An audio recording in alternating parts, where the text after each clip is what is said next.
Hello, and welcome back. I've been gone a while. I'd like to share where I was. First things first, happy holidays, Merry Christmas. This is Eve, if you haven't met Eve. All of the cats will honestly probably join us at some point during this. You're sitting on the couch, so welcome to my home. If you see your camera bobbing, that is because the cats are on the couch.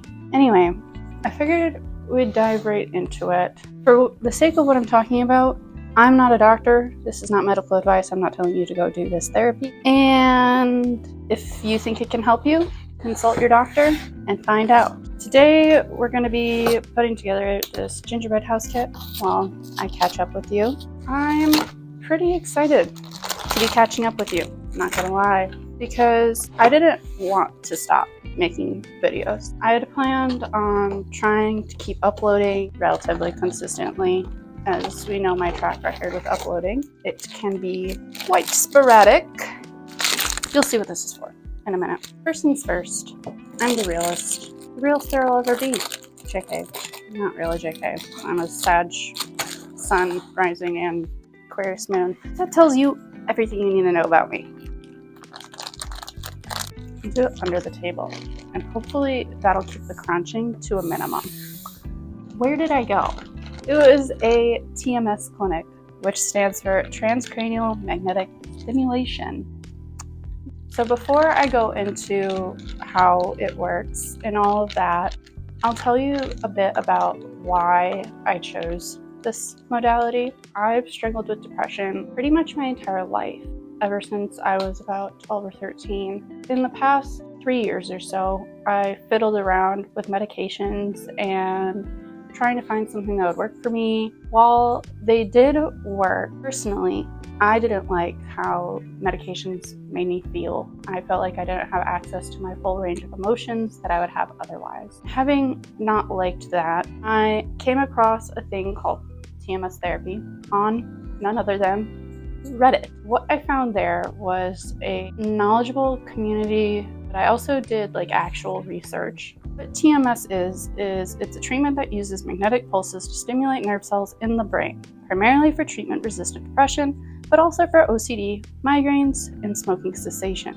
offering a non-invasive, drug-free option when other therapies fail, involving daily sessions 5 days a week for about 6 weeks, with a clicking sensation but no anesthesia, allowing for patients to stay awake and return to normal activities. I'll put a picture on screen of what the NeuroStar machine that I used looks like. There's a variety of different models of the machines that they can use. And so how it works is that the little butterfly-shaped thing is placed near your head on your scalp, and it delivers magnetic pulses, brain areas on the dorsolateral prefrontal cortex involved in mood. And so you sit in a comfy chair, you wear earplugs. They usually typically have a TV there, so you're able to watch shows and things. I started rewatching The Good Place while I was doing mine. It was interesting. I'm gonna start unwrapping this stuff while I talk now, because I realize I'm gonna talk about this a bit longer than I thought. There's an introductory session where you meet with the doctor, psychiatrist person that facilitates the treatment center, and then you'll also have I'm calling it a facilitator, but there's a different word that I can't think of right now. I'll just walk you through a session. This is an example of a session after they do all the calibrating. They bring you back to the treatment room, sit in the chair, give you earplugs if you don't have your own.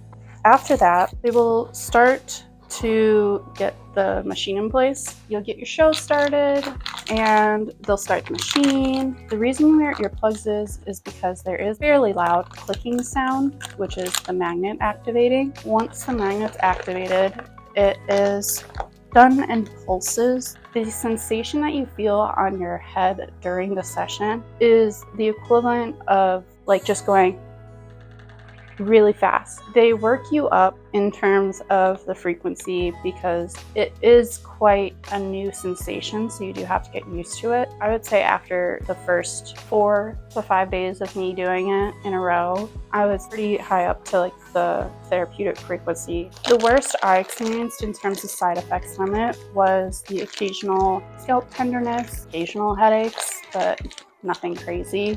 There is the potential for seizures, but that is the lowest of chances possible. At the clinic I went to, they'd been doing it for over 10 years and they have never had anyone in their office seize. After I completed those sessions, felt like a literal eternity. Let me tell you, the last time I had to go to something so consistently was college, about like 3 years ago for me at this point, which is kind of crazy. While I was going to TMS, this was around the time I was working on Eve's last cat tree, the small one. After that, I was working on another cat tree. During that time, I was wondering to myself, why wasn't I doing all the things that I used to be doing? I was beating myself up about not being productive, not getting things done that I wanted to get done, was because I was so fatigued from doing the TMS, because I would go immediately after work, Monday through Friday. It would be 30 minutes there, 30 minutes in the chair, 30 minutes back home. And so instead of me getting home around 4 o'clock, I was getting home at 5. It took me a good little while to really realize that what I was doing previously was not sustainable in the state that I was. And that was a hard pill for me to swallow. And so that's why you didn't really see any new videos from me for the last X amount of time that it's been. But once I realized my limits and I respected those limits, this is Archie if you haven't met Archie. He's special. Let's leave it at that. I then took it pretty slow doing the bigger cat tree, which I did film it. I started editing that video, didn't quite resonate with where I was coming from in it anymore, because with TMS, a lot of the improvements and a lot of the progress comes 3 to 6 months after you complete it. I completed my TMS treatment around the beginning, middle of August. Being 4 months out, I definitely feel like I have made a lot of progress and grown as a person in general. TMS is not a cure-all, because if you don't do the actual work outside of getting your brain zapped, then nothing new is going to happen. You have to still stimulate those parts of your brain that you want to come back online. Me personally, I had childhood trauma that was continuing to stay unresolved because my brain didn't want to get its shit together. So I had to, jumpstart it. Butter knife was not the move. There is this thing that I saw referred to on Reddit as the dip. What the dip is, period of time after you finished your TMS, things get worse before they got better. It is very hard because while you're in it, you don't necessarily understand that that is what's happening. I genuinely feel that I am past that point, of which I am very grateful. Here's the front of our house. Will it get better? Will it get worse? Only time will tell. Let me tell you this first, okay? Before I started TMS, I would say that my depression was at about a solid 7 out of 10, 6 to 7 out of 10 on the daily. On the outside, I was hella high functioning, doing all the things I wanted to do, but I was only doing those things because I was able to ignore what my body was telling me. I was able to ignore what my actual needs were. Told myself that I was fine doing all these things anyway.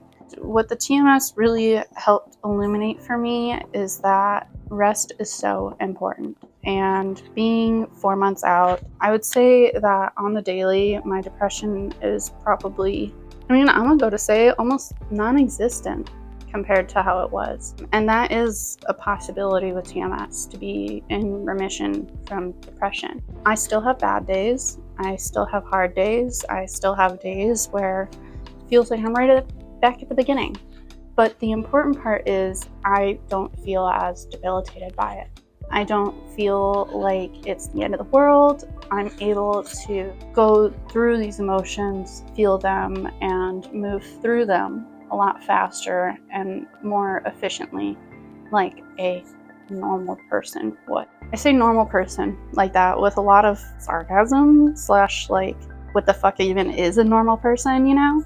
A person who is not quite so depressed. But yeah, I feel like a changed person for sure, and only for the better. Would I do it again? Absolutely. Would I suggest it to other people who have had a hard time with medications, doing therapy to their best of ability and feel like they're getting nowhere or that their progress has plateaued? Absolutely. So yeah, where else has Heather been though? Let me tell you, Heather's been a busy gal. I have done so many small trips this year, and none of them were really planned more than a couple months out. I definitely like how this front piece came out. It's got a little wood door I tried to do. Right at the end of summer or in August, I went on a trip that was fairly spontaneous with Nathan to Door County. And it was my first time visiting Door County. I enjoyed it a lot. We drove up there. We got to our little hotel that we were staying at. And then we drove around literally the entirety of the thumb. We went to pretty much all of the lookouts, all of the beaches that we could, and we went to this really pretty pebble beach where the water was so still, so glassy. It was beautiful. One of the last lookouts that we went to was actually this tower. It was pretty insane because of the way that the sound traveled on the water. There was a boat that was like pretty far out there. We could like hear all the people talking on it. I like how these are coming out. I think I'm gonna put this in a different bag so that I can do skinnier lines. The next day, we went to the Billy Goat restaurant. I really wanted to go jet skiing, but the weather was not cooperative with that. Then we went to this insane gem store. It had fossils, it had geodes, it had everything and anything you could think of. Oh god, there's a hole. How is that happening? That's not cool. Yeah, this is not centered on the cardboard, but that's just the way the cookie crumbles. We went downtown to Open House Chicago. The day that we went was actually the same day as the most recent No Kings protest. I hadn't been to one yet. I don't really go to protests. We were just there to see some pretty buildings. We got to go inside some of the larger architecture firms in Chicago, which included HOK and SOM, one of which was in the Prudential building. It was really cool. My favorite building is the Fine Arts building. If you're in Chicago, around Chicago, the Fine Arts building also does open houses monthly. It's basically 12 floors of artists' rented spaces who have open hours where you can stop by. It was really freaking cool. This is the smoothest I've ever had a gingerbread house go on. After Open House Chicago, I had the privilege of meeting some of Nathan's great aunts and uncles. We met in Chicago again. Okay, that actually turned out really cute. His great aunt came in from New Mexico and his uncle came in from New York. Let me also tell you that I just realized this is supposed to go on the front of the house.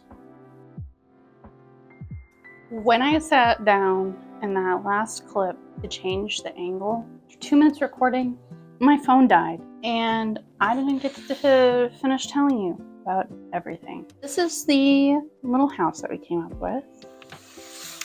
I'm gonna put this on here because I need something to take the edge off. Because I sat here for, it had to have been at least 20 minutes. All that. Anyway, out of the way. I went northern Minnesota, stayed in a cabin. It was pretty cool. And then the weekend after that, we flew to New York. I'll leave that to that bonus video / all of that.